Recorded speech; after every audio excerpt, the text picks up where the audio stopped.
I'm 29 years old, and recently my mom called me after nearly 5 years of no contact. She told me my help was needed because my sister Melissa and her husband had just experienced something terrible. Some background. Melissa, who is 27, is now married to a man who was once supposed to be my husband. His name is Lucas, and we had been together since college. Lucas proposed to me after almost 5 years of dating, and he threw a surprise party for us on the night of our engagement. I was overjoyed until around 11 p.m. when I went into the backyard for better phone reception and caught Lucas and Melissa kissing passionately. They were so into each other that at first, they didn't even notice me standing there in shock. I couldn't believe Lucas would betray me like that after almost 5 years together, especially on our engagement night. When they finally noticed me, they quickly pulled apart, but the damage was done. I ran to my car, drove to the nearest hotel, and tried to process what I had seen. Then Melissa texted me, apologizing but saying she loved Lucas, and that this had been going on for a long time. I was in my hotel room when I got that text, and it broke me down completely. Shortly after Melissa, Lucas texted me with a similar message. He admitted he only proposed to me hoping it would help him forget Melissa, but it didn't work. He said their love was undeniable and he saw me as a temporary distraction. It was devastating to hear. I stayed in the hotel for a few days, trying to gather myself and convince myself it was all a bad dream. After almost 4 days, I went home because I needed to sort things out and get back to work. When I returned, I found out my family had been living with Lucas the whole time, waiting for me. It would have been heartwarming if not for the circumstances of my departure. Everyone had tried to reach out to me while I was gone, but I hadn't responded to anyone. So when I finally showed up, it was chaos. Everyone greeted me warmly when I returned home, even Melissa. She hugged me tearfully, but I was too overwhelmed to react. After the initial chaos settled, I told them I was back only to gather my things and leave for good. Lucas had been quiet until then, but when I mentioned moving out, he spoke up.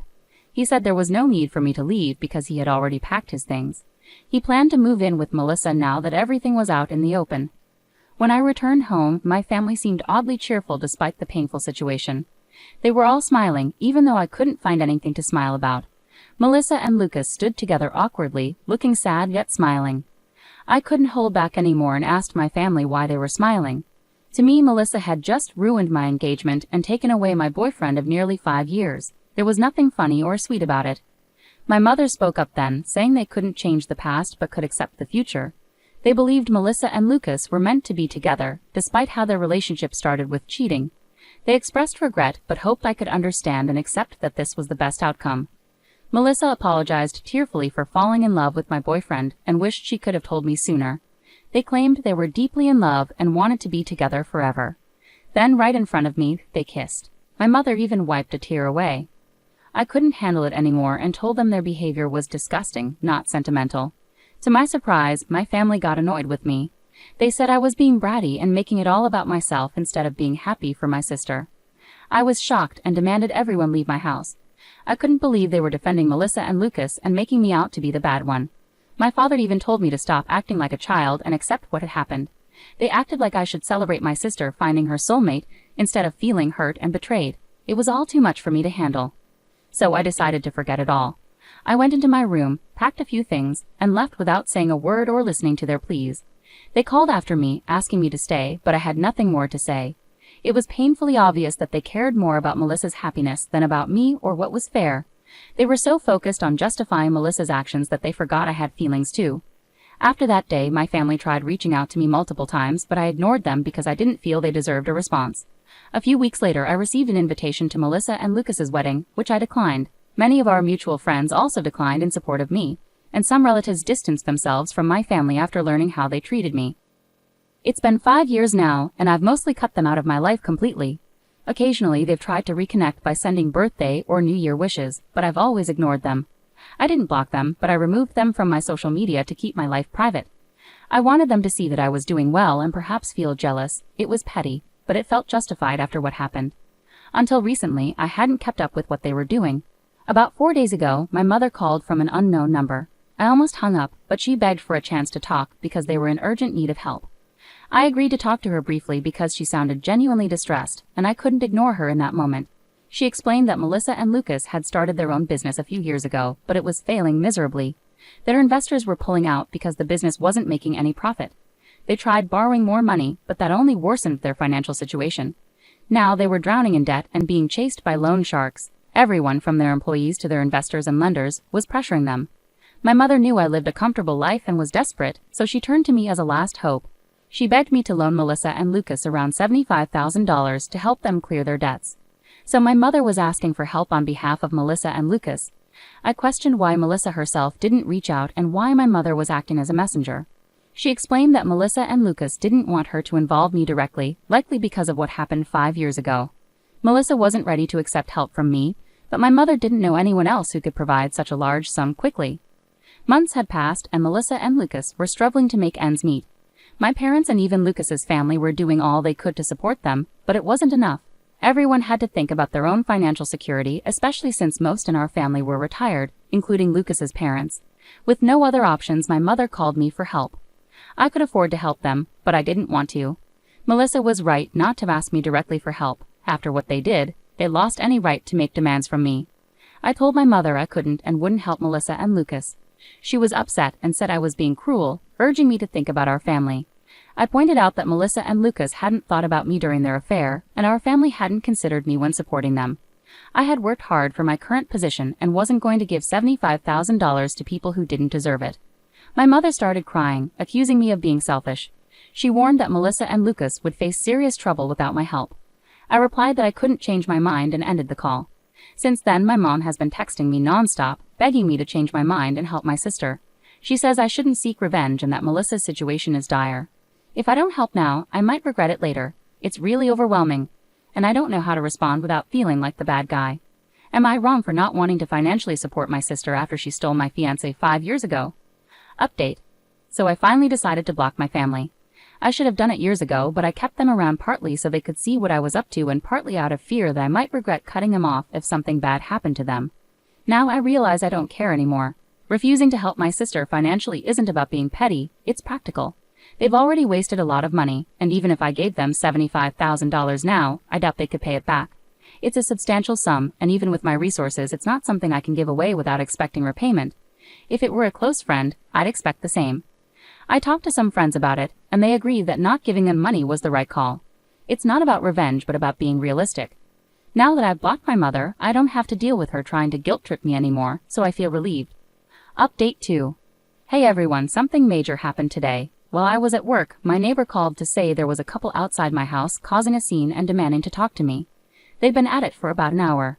Reluctant to leave work, I asked my neighbor to describe them. Deep down, I already knew who it was. She described them, and it was confirmed. They were Melissa and Lucas waiting for me at home. My neighbor insisted I come home to handle the situation as she didn't trust that Melissa and Lucas were up to any good. Given their history, I agreed. I thanked her and drove home immediately, not wanting to risk them getting inside my house. When I arrived about 15 minutes later, I found them trying to pick the lock. I pulled up and demanded to know what they thought they were doing. I attempted to call the police, but Lucas quickly knocked the phone out of my hand. Melissa approached and claimed they just wanted to talk, and weren't there to take anything, at least not at that moment. I told them to speak quickly and made it clear they wouldn't be coming inside. They agreed to talk in the yard, which was a relief since inviting them in didn't seem safe given their apparent hostility. I told them to make it quick and that they shouldn't expect me to invite them inside. They agreed to talk in the yard, which was a relief given their hostility. Melissa began by saying my mother had informed her about our phone call and how I had ignored their texts and blocked them all. She accused me of being unfair, saying it had been 5 years and I should be over it by now. She claimed I was acting out for attention and said she felt insulted by my refusal to help them. That's why she was there to talk. Melissa explained that she had managed to get the money for now by selling their house and jewelry, but there was a strong chance she might need more in the future.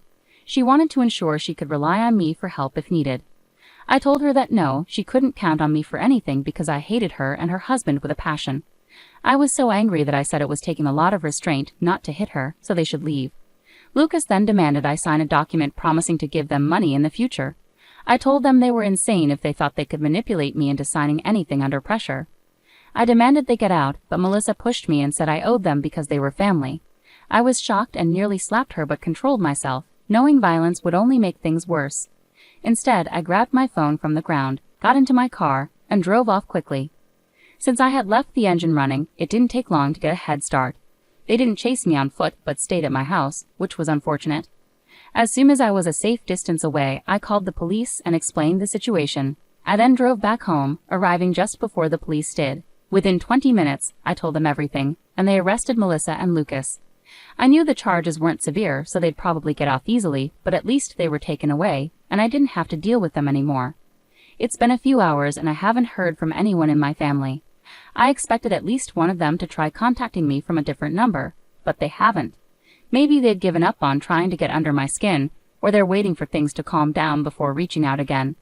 Either way, it's been strangely quiet. Update 3. Hi everyone. So the last update was about a week ago. I had started to believe that my family would leave me alone after I called the cops on Melissa and Lucas, but I was wrong. This time it was my parents who showed up at my house, asking to speak to me. This happened yesterday and they seemed a lot less arrogant than Melissa and Lucas, so I let them in. As soon as my mother entered the house, she started crying and apologized for taking Melissa's side over mine.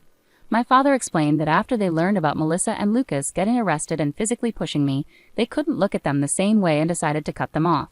My mother continued to cry while my father admitted they were wrong for siding with Melissa in the past when I was the real victim. I told them that while I appreciated their apology and them finally coming to their senses, it was too little, too late. I was now used to living my life on my own terms and didn't want to go back to putting my family before myself. So even though I appreciated their visit and apology, I couldn't promise to work on our relationship. I felt there was no point in trying to salvage something that was already ruined, even if it was with my parents. They tried to convince me that we could fix things if we wanted to, but that was the problem. I didn't want to anymore. I just wanted to be by myself. I told them I respected their efforts, but I was done. They seemed a bit disappointed, but eventually they left and asked if I could at least unblock them so we could keep in touch. I have unblocked my parents, which feels weird, but that's it.